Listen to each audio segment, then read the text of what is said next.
네, 이번엔 똑기자 꿀정보 시간입니다. 지난번에 지인 돌잔치를 갔더니 답례품으로 예쁘게 포장된 향초를 주더라고요. 색다르고 특별한 느낌이 들었습니다.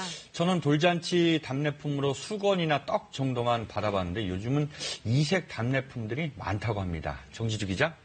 네, 저도 10년 전인데 벌써 큰애는 돌잔치를 했어요. 그때 네. 수건으로 이렇게 답례품을 드렸었는데 네. 가격이나 실용성 따져보니까 이게 딱이다 싶어서 골랐어요. 요즘도 요긴하게 쓰고는 있습니다.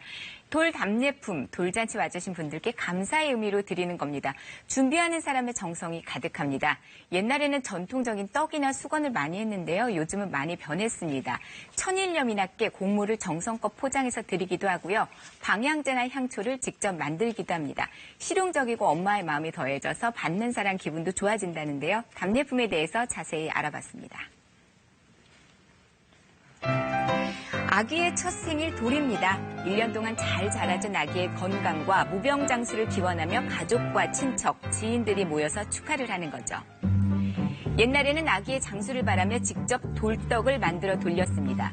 그 돌떡을 받은 집에선 떡을 담아온 그 그릇에 실이나 돈을 담아서 축하의 마음을 보냈습니다. 돌 선물과 돌 답례품의 옛 모습이 아닐까요? 모양은 달라도 감사의 마음은 한결같습니다. 그 답례품, 그 시작은 언제일까요? 언제부터 시작되었는지 정확히 확인할 수는 없습니다.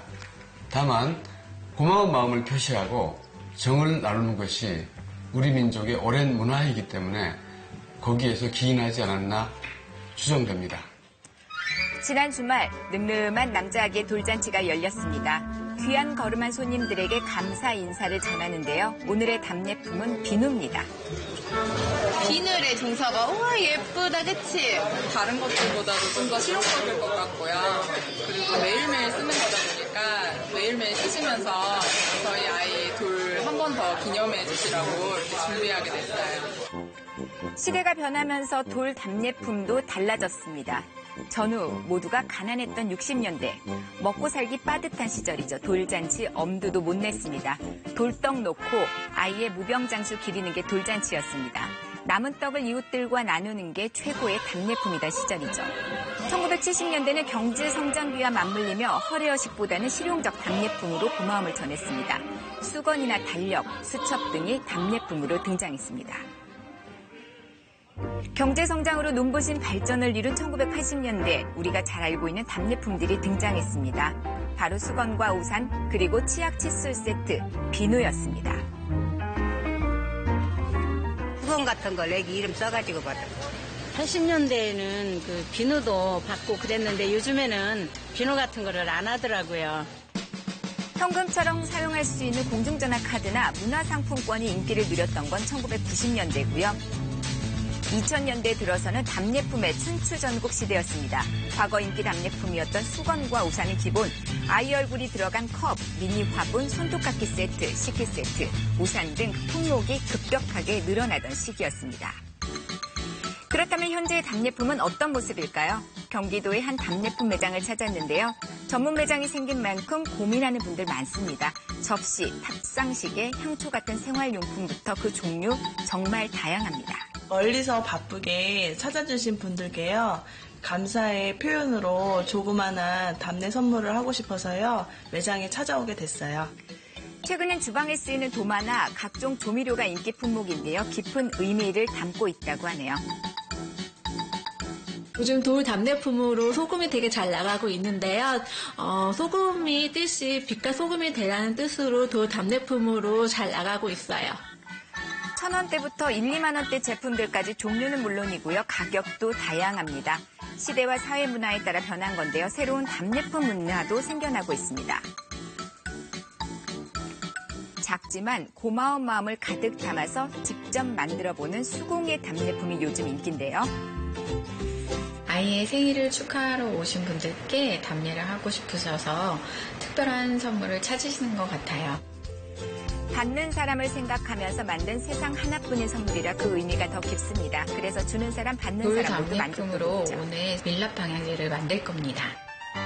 인테리어 소품으로도 활용 가능합니다. 방향제 만들어 볼까요?